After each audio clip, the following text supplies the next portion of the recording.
hire me, so you are bringing your business to that business. But with that said, something that I have found to be very helpful when, and I talk about all of this in Money Management Entrepreneurs, the course and the book.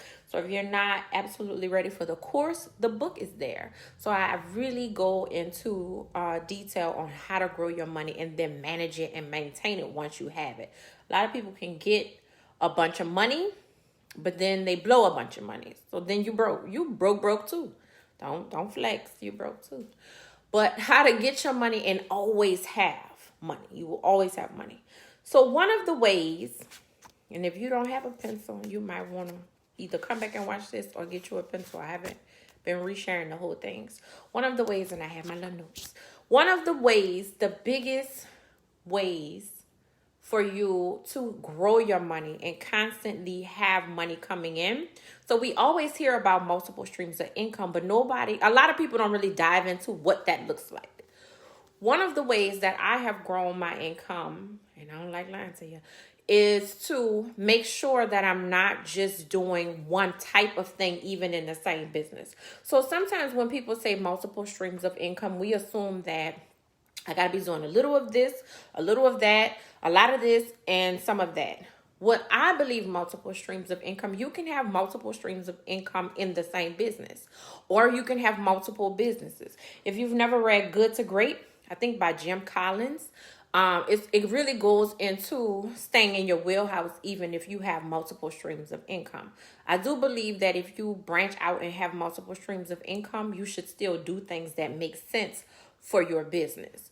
So, for instance, multiple streams of income in the same business. I'm going to break down something that I haven't heard said before. So you're going to get some new stuff. Details in Money Management Entrepreneurs, the new course, the new books. That's for masters. If you're a master, go get the course, get the book. So having services and products in the same business. Sometimes, let's say you're a chef, because I have a client that's a chef. So let's say you're a chef, right? And you have a business and you do catering. You may work at restaurants. You cook. You're a chef, right? You cook. Many times that's considered a service. For taxing purposes, we automatically assume that you are a service provider. And a lot of times people in that particular field or in any kind of service field do not understand that there are products that will allow them to continue to make money even if they're not actively working. So for instance, if I am a chef, that is my service, I should add products. I would always say you need to add products. You could add spices, you could add prepackaged food, you could do meal prep. You could do aprons. I'm giving away all kind of good stuff. I got excited about that. You could do aprons. You could do, cooking utensils, products. So this is the important part of products. I'm getting excited. Y'all know when I start talking about money, I just get all excited and ramped up. And, so this is good that I'm doing this. One of the great things about products that I found when I first started selling products, my products would be considered courses. Tangible products would be more so books. Then I have digital products as well, courses, ebooks. And then you can attend events. You can do my membership groups. So, things like that. But the first time I realized how important it is to have services and products is when I woke up from being asleep, because if you wake up, you had to be right. And I had an alert that I made money while I was sleeping. That is how you create multiple streams of income within the same business. What was I reading the other day? Whatever I was reading or I was looking at, so I ingest a lot of information so I can really be an expert in my field. I was listening to Robert Kiyosaki the other day. Robert Kiyosaki is the author of Rich Dad, Poor Dad, and really, really, really believes in not saving and investing your money in your business and into real estate. But one of the things that he discussed was the fact that master one business before you jump to master something else. I believe it was Robert Kiyosaki.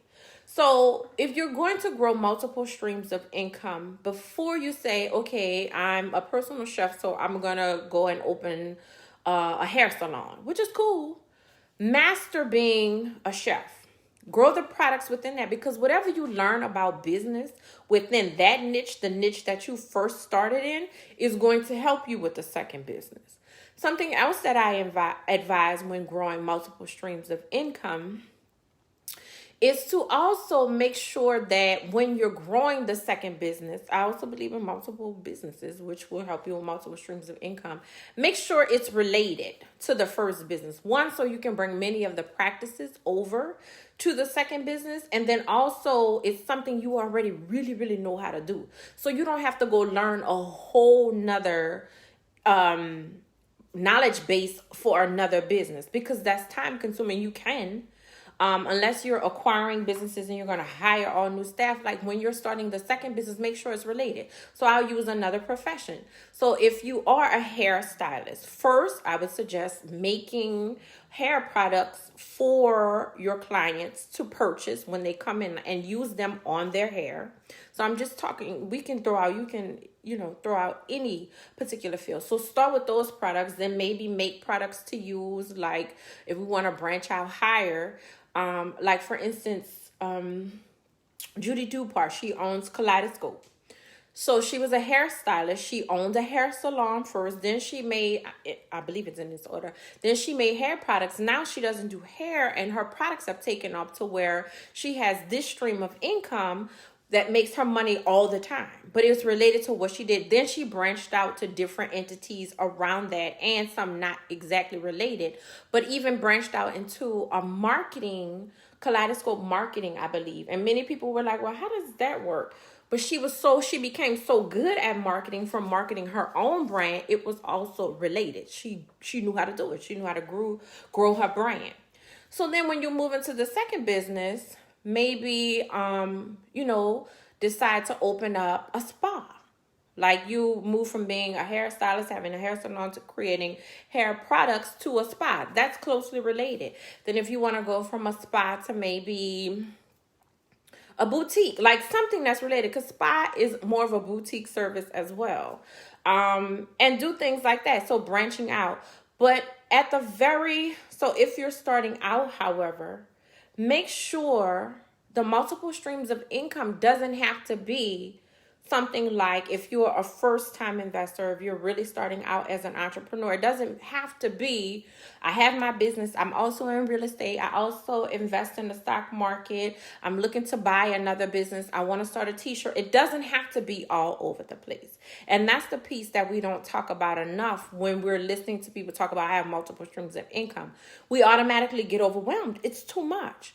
So first, start the multiple streams of income within your business, within your niche. Even if you're working for someone else, start your multiple. So if you have a job, and let's say in that job you're an admin, maybe something you can start to create additional streams of income is you can start an online virtual admin service.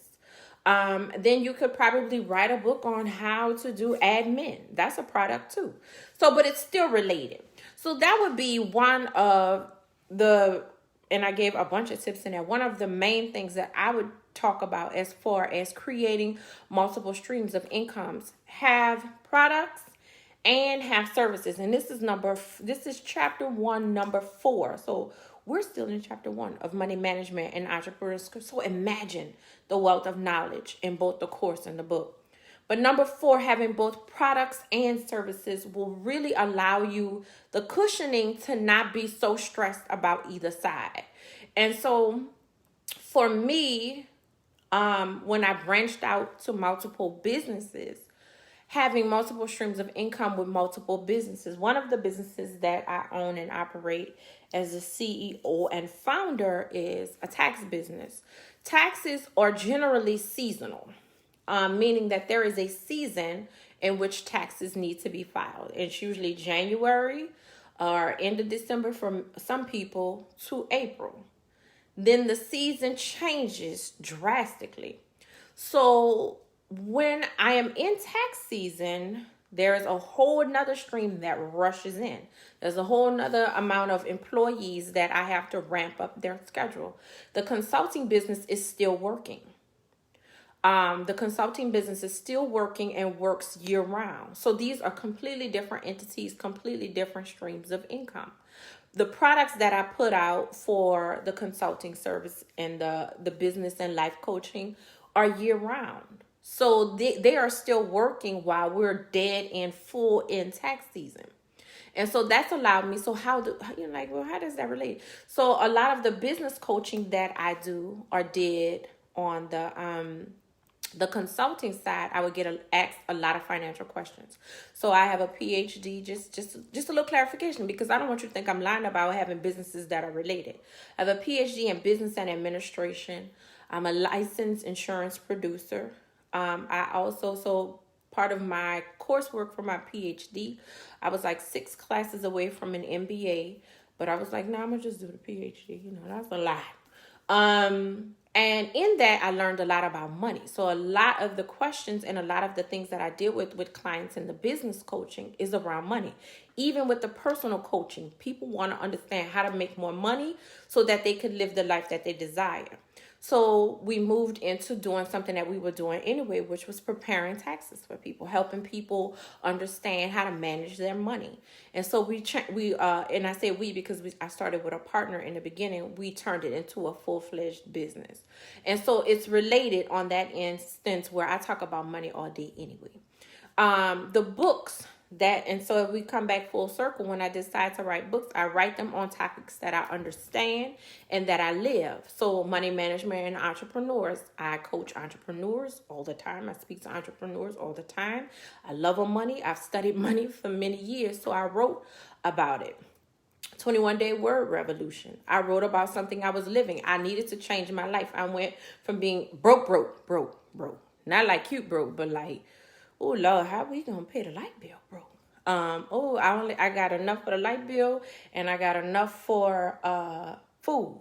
I'm gonna choose food this month and just call the electricity, like that kind of broke.